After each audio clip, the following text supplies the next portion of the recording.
بسم اللہ الرحمن الرحیم۔ آخر حضرت علی نے بی بی فاطمہ کو غسل کیوں دیا؟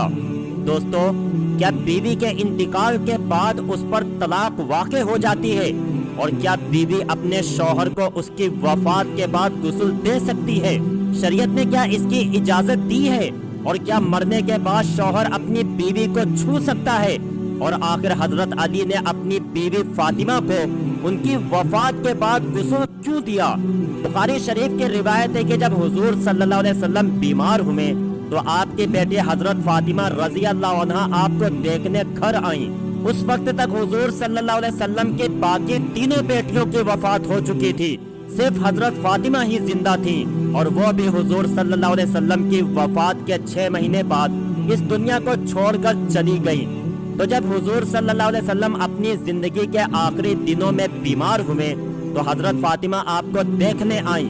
اس وقت حضور صلی اللہ علیہ وسلم کو اتنی تیز بخار چڑھا تھا کہ جتنا 2 لوگوں کے چڑھتا ہو، اور حضور صلی اللہ علیہ وسلم کو اتنی زیادہ تکلیف ہو رہی تھی کہ آپ صلی اللہ علیہ وسلم پاس رکھے پانی میں اپنا ہاتھ ڈالتے اور پھر اپنے ماتھے پر پھیرتے ہوئے کہتے کہ ہائے موت کی سختی۔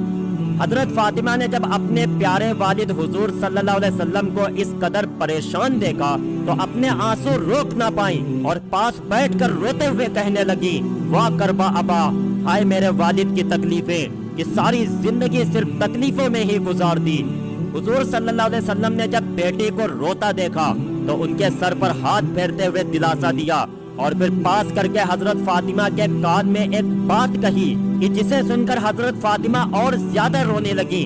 لیکن اگلے ہی پل حضور صلی اللہ علیہ وسلم نے دوسری بار حضرت فاطمہ کے کان میں کوئی بات کہی کہ جسے سن کر وہ مسکرانے لگی اور خوش ہو گئی۔ یہ دیکھ کر اماں عائشہ نے بعد میں حضرت فاطمہ سے پوچھا، آخر اس وقت حضور صلی اللہ علیہ وسلم نے تم سے ایسی کیا بات کہی تھی کہ جسے پہلی بار سن کر تو تم رونے لگی اور دوسری بار سن کر ہنسنے لگی؟ تو حضرت فاطمہ نے جواب دیا کہ اے میری امی جان، اس وقت حضور صلی اللہ علیہ وسلم نے پہلی بار میں مجھ سے کہا تھا کہ اے میری بچی فاطمہ، اب میں تمہیں چھوڑ کر جا رہا ہوں۔ تو والد کی جدائی سن کر میں اپنے آنسو روک نہ سکی، اس لیے رونے لگی۔ لیکن جب حضور صلی اللہ علیہ وسلم نے مجھے پریشان دیکھا تو دوسری بار مجھے پاس کر کے کہا کہ اے فاطمہ، میرے گھر والوں میں سب سے پہلے تم ہی جنت میں آ کر مجھ سے ملو گی۔ تو یہ سن کر میں بہت خوش ہوئی اور ہنسنے لگی۔ حضور صلی اللہ علیہ وسلم کی وفات کے بعد حضرت فاطمہ رضی اللہ عنہا اتنا زیادہ پریشان رہتی کہ اکثر آنکھیں آنسوؤں سے تر رہتی۔ روایتوں میں آتا ہے کہ حضور صلی اللہ علیہ وسلم کی وفات کے بعد حضرت فاطمہ رضی اللہ عنہا کبھی بھی کسی کے سامنے نہیں مسکرائیں، وہ اکثر خاموش ہی رہتی۔ اور آخر 6 مہینے کے بعد حضور صلی اللہ علیہ وسلم کی اس آخری بیٹی کی بھی وفات ہو گئی۔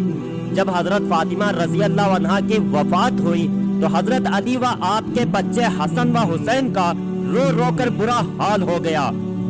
دوستو، سوال ہے کہ آخر کیا وفات کے بعد شوہر اپنی بیوی کو غسل دے سکتا ہے؟ تو اس کا جواب ہے کہ یہ بالکل جائز نہیں، جبکہ اس کے خلاف بیوی اپنے شوہر کو غسل دے سکتی ہے، کیونکہ شوہر کی وفات کے بعد بیوی کا نکاح فوراً نہیں ٹوٹتا، اسی لیے وہ 4 مہینے کی عدت گزارتی ہے۔ لیکن بیوی کی وفات کے بعد شوہر سے اس کا نکاح فوراً ٹوٹ جاتا ہے، اس لیے شوہر اپنی بیوی کو غسل نہیں دے سکتا۔ تو اب سوال ہے کہ آخر حضرت علی نے پھر اپنی بیوی حضرت فاطمہ کو غسل کیوں دیا تھا؟ تو علماء کرام نے اس کا جواب کئی طرح سے دیا ہے۔ سب سے پہلا جواب جو بہت زیادہ مشہور ہے کہ اصل میں حضرت فاطمہ کو غسل حضرت ام ایمن رضی اللہ عنہا نے دیا تھا، اور اس وقت حضرت علی نے غسل دلانے میں آپ کی مدد کی تھی، اور وہ مدد پہ کچھ اس طرح کی تھی کہ حضرت علی نے پانی اٹھا کر دے دیا تھا یا جسم ملنے کے لیے کوئی چیز لا کر دے دی تھی۔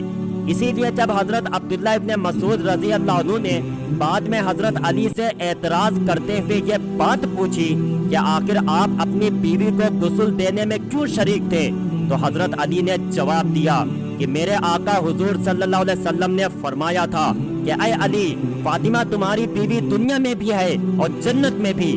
تو دوستو، اس روایت سے معلوم ہوتا ہے کہ حضرت علی رضی اللہ عنہ کی یہ خصوصیت تھی اور دوسرے لوگوں کے لیے اس کی اجازت نہیں ہے ان کے لیے وہی مسئلہ ہے کہ بیوی کی وفات کے بعد اس کے جسم کو ہاتھ لگانا یا غسل دینا شوہر کے لیے بالکل جائز نہیں۔